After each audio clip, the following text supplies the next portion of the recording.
to choose, the world will perish.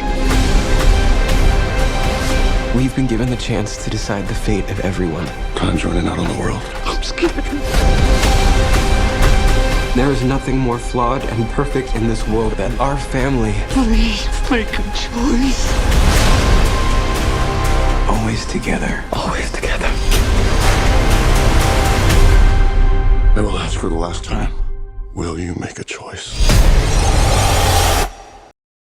Well, hi, thanks for taking the time. I wanted to start out by asking what most excited you about the story when you first read the script or the novel? You know, the novel has such a complex and emotional story, right? Center immediately. You can't not feel emotion when you hear the premise of the movie. It's super provocative and dark and emotional when you think about what this family is being told, whether they believe it or not. Yeah. And how do you go about, you mentioned yesterday at the Q&A, this came out when Trump first rose to power in reaction to that. How did you go about adapting the story first to the present day and also to sort of lean into your sensibilities as a filmmaker? It's a great question. You know, I think where Paul, the author of the original book, was coming from was close as it was. It is my fears, and you know, the home invasion is a genre version of our fears of others, right? This is my family. This is my family's house. You cannot come in, and they come in anyway. Is, you know, politically and everything is always the way it's played out, right? They're coming in, you know, that kind of thing. And by just me walking through the 7 characters' voices as I'm writing it and changing it from the book, it's starting to have my doubts and my beliefs and my hopes that are in there. And naturally, it won't come out unless properly with any meaning to you and any emotion, unless it feels a little bit like something I believe in.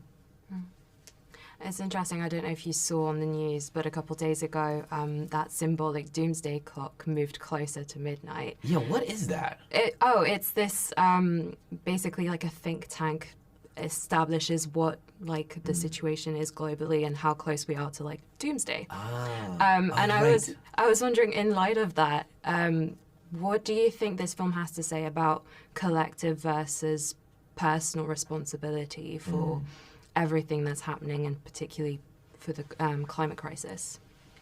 Yeah, I mean, this is part of that. The center of Knock at the Cabin is this, you know, how much are we responsible for others, you know, versus our own immediate nuclear family, who we are charged, you know, biologically with, emotionally with, morally with, taking care. Do we have other obligations, not only in addition to that, but is it possible that there's something that supersedes that responsibility?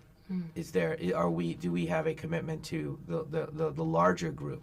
Is that, you know, is that even something anybody cares about? Yeah.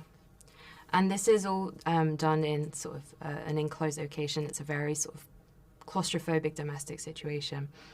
I find the casting of Dave Bautista very interesting because he's such a huge presence and so very, very still in this role.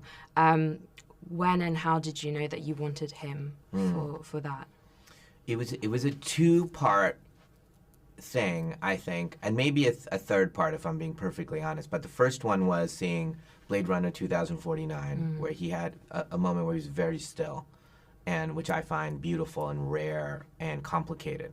So I was like, who's that dude? Like, I didn't know anything about him. And I was like, who's that guy's name? And so I remember writing his name. Someone said, oh, his name's Dave Bautista. I'm like, huh, where did he come from? And so I wrote down, I didn't know anything about wrestling. And so, and then I reached out to Dave once this book came to me. And I was like, huh, let me talk to him. And then when I spoke to him, he was just so innocent and so open, vulnerable, this giant of a man, you know, and tattooed up and, you know, very cool in every way, but he was very speaking like a very fragile human being to me. And so that was the second piece. And I think ultimately when I was weighing the specificity of what was written, which was a giant that had to be incredibly vulnerable and innocent, I was thinking, there's really only one person that could play it, versus if I just let go of the whole giant thing, and then I have everybody in the world, right? So I was weighing that moment, everyone in the world or Dave Bautista. That was really the decision, and I went Dave Bautista.